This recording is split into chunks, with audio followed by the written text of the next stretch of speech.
Is one or two good friends come together, they develop some good IT product, but merely developing a product is not sufficient. You require funding even to develop that product. But for the commercialization of that product, you need certain other skills also.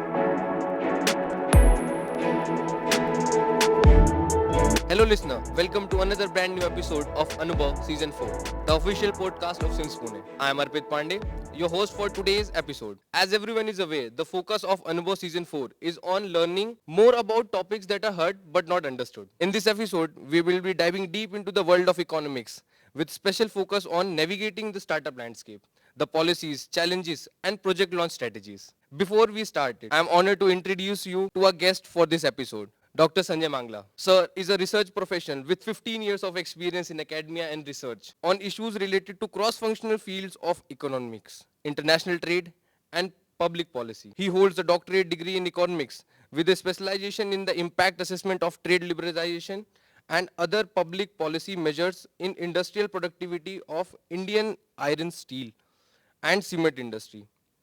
He has expertise in impact assessment through economic analysis of data and rule of law, public policy measure of trade, investment, and other socio-economic indicators.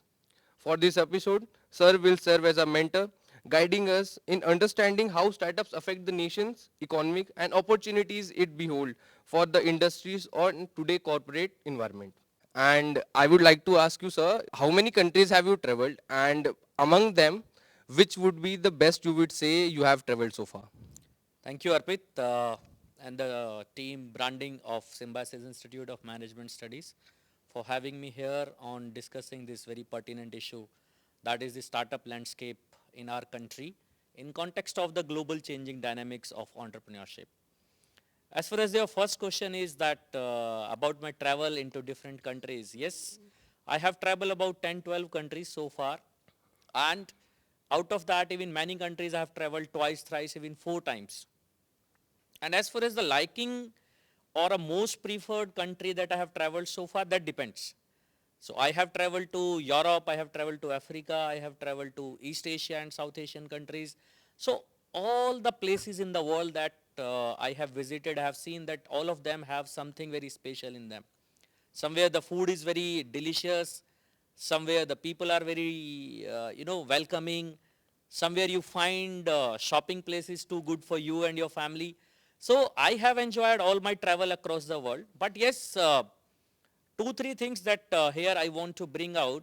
That one, when we talk about the Asian countries, specifically Bangkok, Jakarta, and Singapore, so they are the emerging hubs in this Asian region. They are not only catering to the global travel. You might be knowing that the Changi Airport in Singapore has been named as the world's best airport very recently. So these economies now are growing and have been able to attract all the businesses and travel. On the other side, when I travel to Geneva, I've traveled to Geneva 3 times, spoken in the United Nations. And what I like about Geneva is that Geneva is the center of global policy making. So it not only has, the headquarter of the World Trade Organization or the United Nations. Along with that, several other organizations have their global offices in Geneva. Roughly there are more than 200 organizations which are having their global offices in Geneva. So that's the epicenter of global public policy making. So whatever we see in the world today, that the countries are reacting to different, dynamics and changing scenarios, so many of such decisions are actually taken in Geneva. So the world is very beautiful. I definitely like travel, learn. So I advise all the listeners also to travel more, learn more, and enjoy. No doubt, these were the good insights that we're looking for. And moving further, sir, now as you have an experience of so many different economies, how would you say that what is the biggest challenge that a startup faces and what are the pitfalls and challenges that a startup is going through? It's a long up and down journey that is there. See, as far as the startups are concerned, one thing we have to understand that startup system is comparatively a pretty new phenomena in country like us, that is India. Whereas essentially startups culture was predominated by the countries in US and the European Union. But yes, as far as the current government initiatives are concerned, the startup ecosystem has, you know, picked up pretty well in our country. And right now, India ranks third in terms of the total number of startups globally. So, what happens that it is the priority of the government. So what has happened, essentially the all developing countries have focused so far in their policy making of creation of jobs. So even when you listen to some political speeches, the leaders focus on creating employments, generating jobs. But if you consider the, such a large growing population of countries like us and even similar countries, whether it is Pakistan or Thailand or Indonesia, all these countries are having a larger population to serve. And in that case, it is not enough for the government to create sufficient number of jobs to, provide bread uh, to the growing population. So in that case, then initially about 2 decades back, the focus was on adoption of privatization in the economy, because the government realized that alone the government sector cannot generate the sufficient number of jobs for their growing population. So therefore they adopted privatization, as we also did in the early 90s, that we also adopted liberalization, privatization and globalization reforms, where we see nowadays that about 3 decades back our economy was predominantly you know dominated by the public sector, but now it has been replaced by the private sector. Now there is another transition, and that transition is startups. So now the government has realized again, and therefore the government has also started including steps for promoting the startup culture in their public policy and fiscal policy measures, that it is the time to create entrepreneurs. So it is not the time that we can rely only and only on creation of jobs, but now it is the time when we create entrepreneurs themselves, because they not only create jobs for others, but they create a different ecosystem where the companies, the small startup companies, are engaged in developing new products and services, which they find that they are in huge demand in the coming time. So developing countries have realized it little late, what I say. Whereas why we see that all the places are dominated by the US companies, because we know the importance of Silicon Valley in the global business, that almost all the innovations and new products come from the Silicon Valley, and then they are manufactured at various parts in the world, and then they are sold and exported. But now the developing countries have also started realizing the importance of startups. Therefore, our government has also started taking initiatives to promote the startup culture in our country, and we can clearly see its effect. And we are now the leading countries in terms of total number of startups. So startup would be the best way to reap our demographic dividend, you say. See, demographic dividend is a very complex matter. See, by definition, it's very simple that when your growing young population contribute to your economic activities and GDP, that generally we termed as demographic dividend.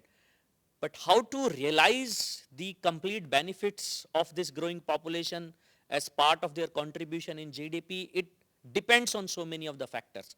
So it's not likely, it's exactly like a case that a person cannot sustain only eating a single food throughout his life. So we need proper government ecosystem. At least a minimum number of government jobs are also required. Then of course we need a proper participation and development of the private sector. And of course, now in that we need a increasing participation of startups, because what happens that startups are very small in size when they start. If some country thinks that they can completely rely on the entrepreneurship and the startup culture, and they completely ignore the job creation in the private and the government sector, so that is also not a good policy to be suggested. So we actually need a good balanced mix of all these three initiatives that the government should take. So government should not focus only on creation of government jobs. Of course, that is required, but they should focus on the increased importance of the private sector in the economy, as well as motivating the youngsters to create their own ventures and businesses. In that case, the intrapreneurship is a very important term, where a person while serving in a job can also start a business. Because if we think that we start a business completely leaving out any other thing to sustain our life, sometimes it becomes challenging. Therefore, we see that lot of the startups fail. So according to me, to completely reap the benefit of younger population in our country, we need their proper utilization. They are full of energy and they are the multitasking people. Fine, they are ready to take multiple tasks at the same time. So therefore, it is required that government should create their policies in a way that it brings a very good optimum mix of the participation of all these three sectors, that is the government, private sector and the startups. And so, as you mentioned now only that startups are small and there are multiple challenges. There are many startups that fail due to funding issues. So what should be the approach of the startup, I would say, and the policies of the government that could help them also? See, what happens that most of us relate the success of a startup with funding, and to me that's a misconception. See, what happens, of course the funding is required, because until you have a funding you cannot commercialize your innovation. Startup does not mean that you only innovate and bring out a new product which can serve an existing purpose with a more efficiency and in a lesser time period. That's okay. That's innovation that we do in labs, etc. So of course, a sufficient amount of funding is required for the startups to commercialize their products, because ultimately until that product comes into the market and become a commercially viable business, so neither the customers or the users will get the benefit, nor that startup company will sustain. But startup is one of the aspects. See, what happens if you see the Indian startup culture, majority of the startups are dominated by IT sector.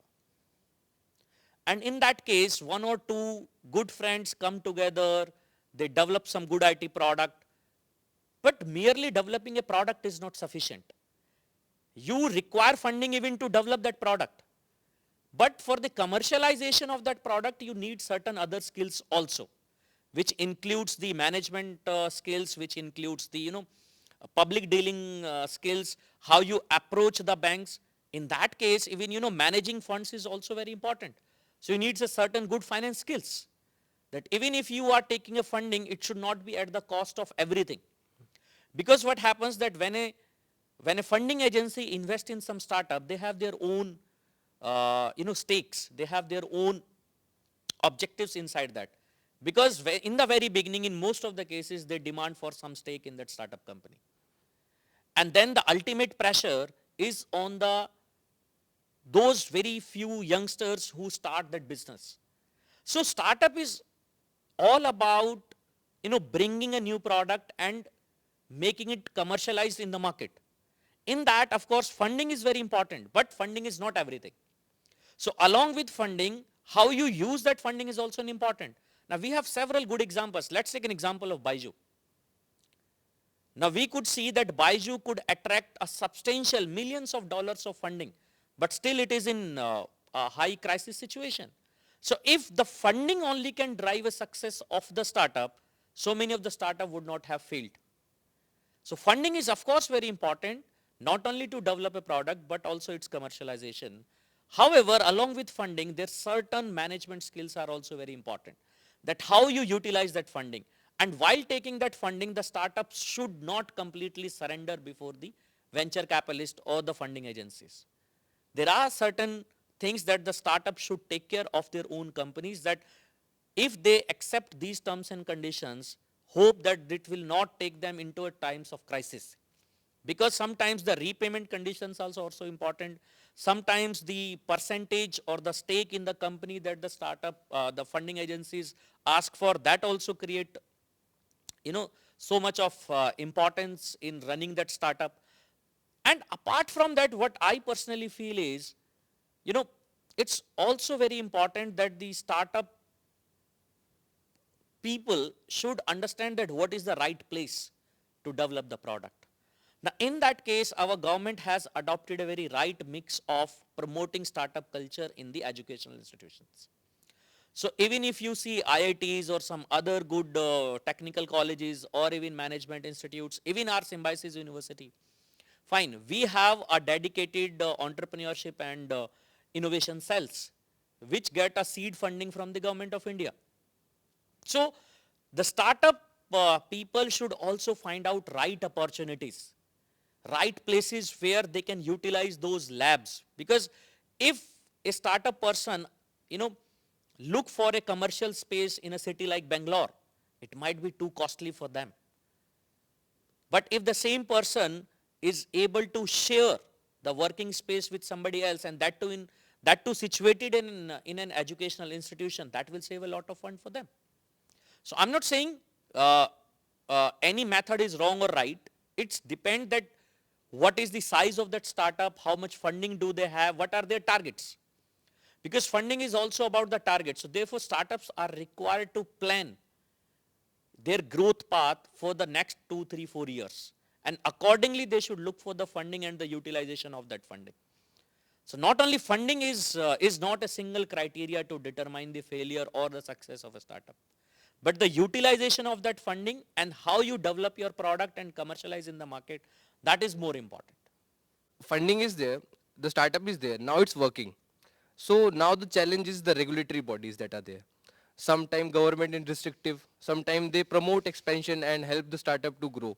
So what is your take on this, that what policies should the government adopt, and if there are any instances that you can name that where the government have promoted the startup or have a restrictive policy for the startups? See, I must appreciate the current government, how they adopted and promoted the startup culture. And not only we have startup policy at the central level, but now the same thing has been adopted by various state governments also, in bringing out their own startup policies, especially for the students in the higher education institutions. Now, as far as the government policies are concerned, people just relate it only with the imposition of taxes, which is not likely that. So, we have to see that what is the product of the startup. Of course, the product, if the product of a startup entity is related with the environment, definitely they will require a clearance from the environmental ministry. And for that, they need to certainly, follow the rules and regulations what all have been prescribed. But as I told you that most of the startups in our country are actually belonging to the IT sector. Most of them are dealing in the e-commerce business in one or the other way. Fine. For them, the government has, issued lot of provisions, lot of benefits, but where the startup people lack, actually they do not have a good clarity and they do not have a sufficient knowledge about all the schemes, all the benefits, all the exemptions which are being provided by the government. Because as I told you, what happens that when a two young engineer join to start a business, to bring a startup product, their maximum time is involved in developing that IT product.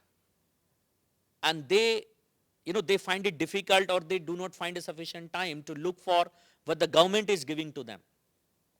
Fine. I'm sure that none of the young startups, might be knowing each and every scheme provided by the government for funding from a venture capitalist or through banks. But even the government of India and even some of the state governments are having their own schemes to provide funding to the startups. So better the startups utilize and approach first those government schemes to take funds. And as far as the tax exemptions are concerned, fine. Our government launched this scheme, that is Startup India, in 2016. And under which that scheme, government has provided a lot of benefits. Like for example, the startups which have been registered during the period from 2016 to 2022, they were exempted from corporate tax for consecutive 3 years. So that is something the startup people should know. And then the people should know that if the startup is running into losses, fine. If they are not earning a profit, they are not required to pay minimum alternate tax. So what happens that the startups are required, not only focusing on the development of the product. Of course, that is very important because that is the crux of the business. But they should also know a good detail about the existing regulatory and economic landscape of the country, as well as the state governments, which will definitely be regulating their business. Because if you are doing a business, you have to do your business within the regulatory ambit of the country and the state. So, see, there are no hurdles from the government. Sometimes we find it a hurdle because we do not know the whole clarity and whole thing about the government provisions. So if we know the government provisions well, we will not find it hurdle. Rather just we have to follow the compliance. That's it. And when you follow the compliances, fine. You will be, your startup company will be in a position to, be eligible for even more fundings because you are doing your business in a perfectly legal way. So that is something for this, what I think that startups should definitely have some mentors. Now, whether he can be an entrepreneurship professor or he or she can be somebody who has already started his venture about few years back and now which is settled. And sometimes it can be a mixture of both. So for the youngsters, it's my advice that when they go for establishing a startup business, they should have a good mentor along with them, with whom they can consult, with whom they can discuss the issues. Sometimes the issues are not related only in the lab. Issues are multifold. When the interest rates go up, how should they approach? How should they, change the pricing? What are the IPR laws, intellectual property rights? What are the terms and conditions of expanding that business outside the country? So you should have a greater clarity about the World Trade Organization rules. So for that, I understand that the youngsters might not have a, more clarity, or they might be finding a shortage of time to know all these things. So therefore, it is required for them that they should have at least some good mentors with them who can guide them and provide them all these rules and regulations with a more clarity. So the catch would be looking into the knowledge and taking all the aspects of government that is Exactly. providing, what Exactly. policies are there, Exactly. and moreover having someone to guide you when you need them. Definitely. That is very Yes. important. Because once after 4, 5, 10 years, when your startup company is well established, then you also should take a mentorship position for somebody else. No doubt. So it should not be like only taking. It should be a giving stake also. So in the beginning, when you are starting your company, you should take this guidance from somebody else. And when later somebody comes to you for giving the guidance, so then ethically, it's your responsibility that you should guide them, in a similar way as you expected a guidance from your mentor. So that is very, very required. And talking about the unicorns, sir, we have seen that India is among the top 3, but it still lags behind USA and China. Currently, as looking into it, what are the things that they're doing different from us? See, here now it's very important that first, none of us should compare India with China and US in the absolute terms. Reason is that the GDP of even US and China is multiple times than our country. Number one. Number two, the things which those countries started 4, 5, 6 decades back, we have just started even in a less than a decade back. But if you look at the growth rate, it is fabulous. So if you make this comparison of India vis-a-vis China and the US, in the absolute terms, of course, we will be lagging behind. But if you make the same comparison in terms of the growth rate in last 5, 7 years, so we are, well ahead in the race. So what is happening that those companies which have been originated in the United States and China, they did this exercise well before than us, even when we thought about that we can adopt a startup or the entrepreneurship culture. Because I told you that the focus in our countries was actually, creation of jobs. That's it. So the government machinery, even involvement with the private sector, they were concerned about creation of jobs. That we should create jobs so that we can show that in my tenure under CM or PM, we have created these number of jobs. But this is the current government which has brought altogether a different thought process in the society. That creation of job is not only enough. Let's bring a startup and entrepreneurship culture. And we can clearly see the effect, the growth rate of the culture of this whole ecosystem in 5, 7 years. Even when the Chandrayaan 3 was successfully launched by ISRO, even in that, several space startups contributed in that mission. which might be so many of people do not know. So when we are comparing our country with the China and the US, of course, in the absolute terms, even if GDP, we are much behind them, and that too in a per capita income also. But when we talk about the growth rates of startups in our country vis-a-vis those two countries, we are very far ahead. And hopefully, if the current government targets are obtained, when we become the third largest economy and a $5 trillion economy, and by 2047, if we become a developed country, of course, then somebody will be giving the example of our country, that how we created all these businesses in our country and which now are operating globally. Because our startup culture is in very nascent stage right now. Most of our startups are limited to the Indian domestic territory only. Very few of them have tried to cross borders and open their branches in other countries. So its next phase will start, when a startup is originated here, it gets settled here in our country for 2, 3, 5 years, and when it starts its operations outside, then we will see the real growth of that. So we'll have to, I suppose, wait for few more years that we witness that our country is now moving in the second stage of the startup culture. So I'm very proud that the growth that we have achieved in the startup culture is very, appreciated and fabulous. So making a comparison merely based on in absolute terms is not a right way of looking at this situation. So compassion to achieve would put us through. Of course. And moving, so as you mentioned that there would be a 5 trillion economy, and it's a huge term, I would say. And if I may ask that, what would be the contribution of startups in this 5 trillion economy, and how would this impact the 5 trillion body? Could be positive or negative? See, first, that startups are also engaged in an economic activity. Fine. The only thing is that the concern is that we have to ensure that the success rate of a startup should increase. If the failure rate is much higher of a startup, it's a burden on the economy. Because if a startup fails, so that means that funding is gone. And it has not resulted in any positive output with growth. So we have achieved a substantial growth of establishing thousands of new startups. Now the focus should be on that these startups should become viable, they become sustainable, and they become profitable. So when these startups will become profitable, of course they will have a substantial contribution in our economy. But if the failure rate of these startups continue, then it will be a difficult position. So in achieving the $5 trillion economy target of our government, of course the startups will definitely play a big role, because they will be able to provide lot of employment to so many of the younger graduates.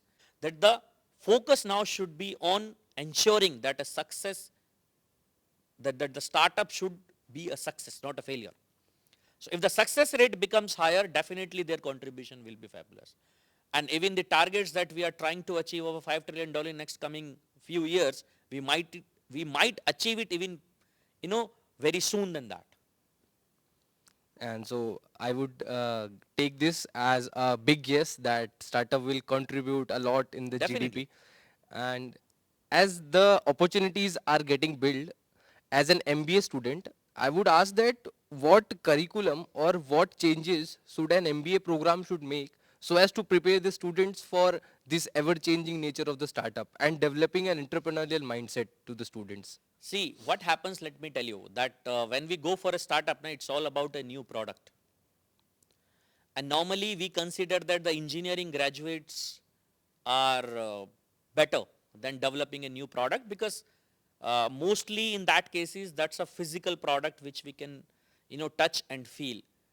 But as far as the MBA graduates, the opportunities are concerned, because if you see the total number of startups, it is highly dominated by the engineering students. As far as the management students are concerned, so of course, it's a big opportunity for them. As I mentioned to you that, one of the important reason for a failure of startup is that they only know about the development of a product. But merely developing a product is not sufficient to achieve a successful startup. There are several, management dimensions and fundamentals which these startup entrepreneurs should also have a good understanding of. that if they are approaching for a fund, what should be their best cost-effective portfolio for arranging the funds. So in that case, even a finance student will have a very good knowledge. When it comes to selling and commercializing that product in the markets, of course, the marketing fundamentals are very important. So when I talk about the management students, they are having a large opportunity before them, and even in that case, you will observe that in even so many of colleges, the fresh MBA students are joining startup companies as an employees. So it's very clear that even for a startup, the management knowledge is very, very important.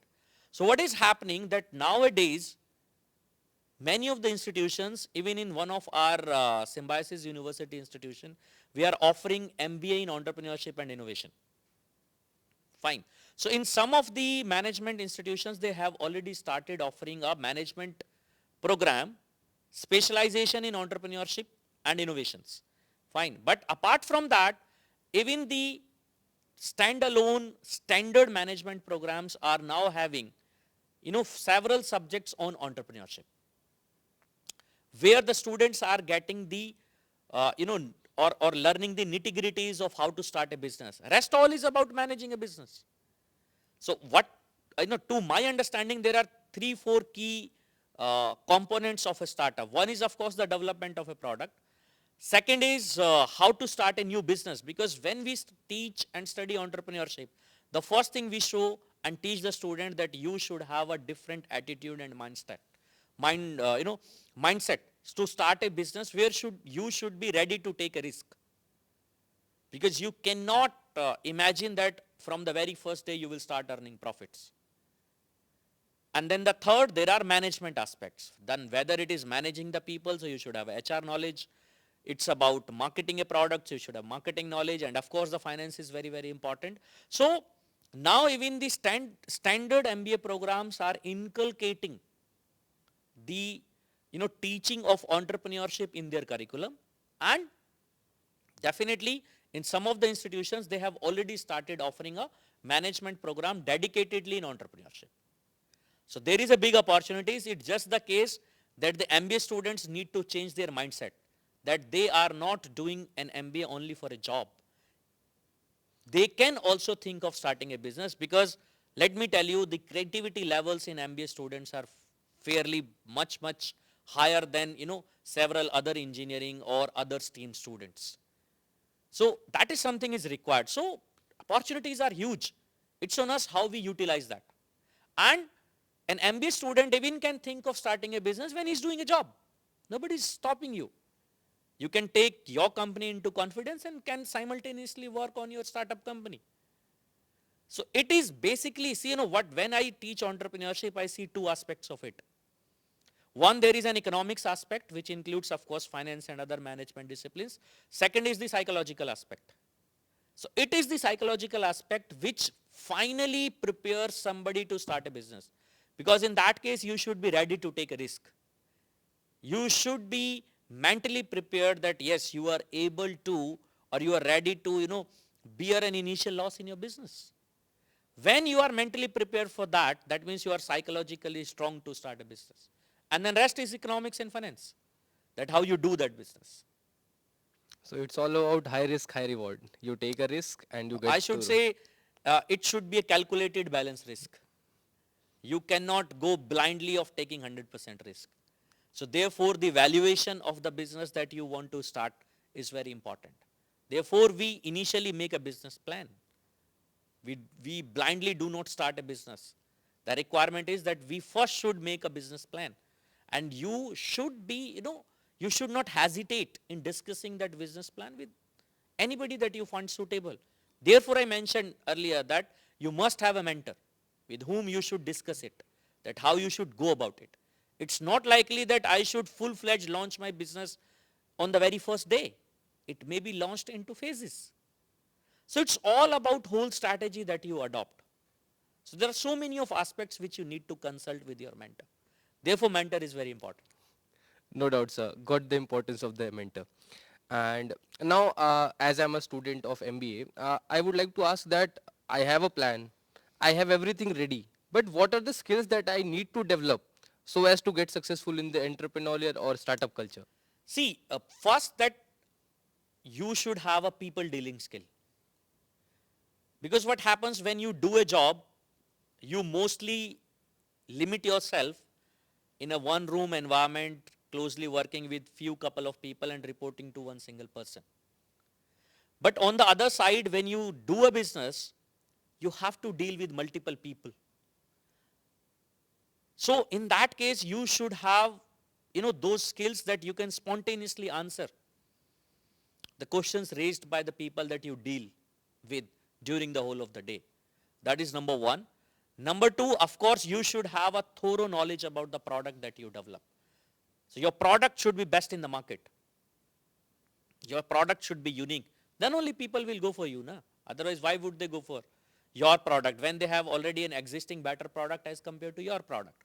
So you should have a thorough knowledge of your product that you should be able to sell it before anybody. Third, you should be able to manage finances pretty well. It's not only about arranging fundings, it is about what should be the good mix of that funding portfolio and then how you should spend it, how you should utilize it, what should be your operational expenditure, how you can minimize your operational expenditure. And fourth, that you should be very thorough about the regulatory structure of the country where your startup company is operating. So when you have all these four mixed, rest psychological satisfaction and power will come to you. So that is what I personally feel, that when somebody has these 5-6 things, it's good to start a business. So, sir, knowledge of everything would put you forward ahead, and little bit development of skills on various aspects of business is the thing that we needed. See, of course, knowledge about everything that is related to your product. And then all the functional and management skills, what I would say. When you have a mix of that, you are good to go. Okay, no doubt it was a very good session, and we had a lot of discussion on various aspects of business, ranging from funding to how a MBA student can go through. Now we will be moving forward to a different segment that would be a rapid fire rounds. First one would be biggest challenge: funding or talent acquisition. See, Arpit, let me tell you that in the real world, for most of the cases, answers are not binary. Fine. So it's like that everything can be done either by left hand or the right hand. So that means if that is possible, so you need only one hand, not the two hands. So, it's not only about funding or talent acquisition, it is about so many other things. Even if you, to develop your product, you have a funding agency who is, sponsoring all your developmental expenditure. But if you are not able to comply and understand the regulatory structure, it will be difficult. So initially what happens, if I have to choose between the both, first is talent, that is yourself, you as a talent.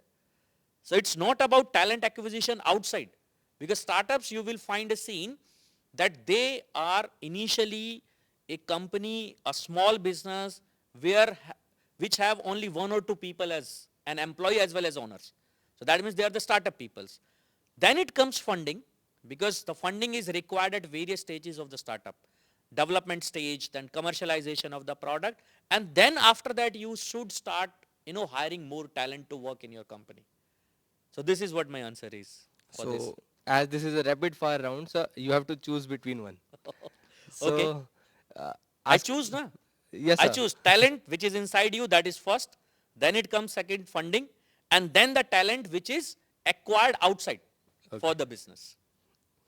The next would be biggest misconception: luck or hard work. See, normally both things go side by side along with each other. But what I see, luck does not come without hard work. First you have to put in your hard work, then definitely your luck will come to you. Because I am a firm believer in one single philosophy, that God never keeps your hard work. So if you work hard, definitely luck will come to you sooner or later.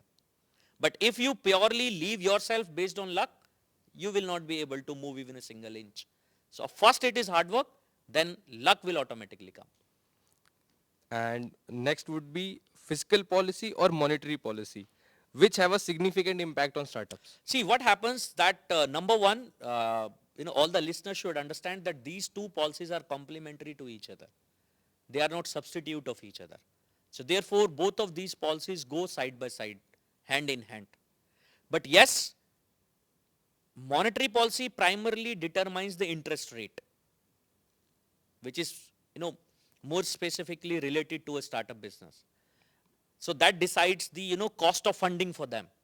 But if some startups are getting a fund in return of the stake in the business, so that in that case, even the interest rate does not make much difference. Of course they make, because the funding agency will compare that will they get a better money or better returns on interest or investing your business. But more important, it is fiscal policy, because fiscal policy consists of all the government schemes, all the government policies which determine the whole landscape and the ecosystem of startup. So first it is fiscal policy, like the startup India mission is part of the fiscal policy. And then it comes monetary policy. But again, at the end they go side by side. They are complementary. But yes, if I say that which comes first and which comes second, so first it comes fiscal policy, then it comes monetary policy. Okay, sir, thank you so much, sir, for this very insightful conversation that we had. I hope that after listening to this episode, our audience will know more about startup, the potential benefits, they're important in the present scenario. I would like to thank you, sir, as you have shared your expertise and shed light on significant aspects of contemporary business. Please remember to tune in for our upcoming episodes as we continue to delve deep into the insightful facts of businesses and unveil the complex layers of wide range of contemporary subjects. Thank you so much. Thank you, Arpit. Thank you.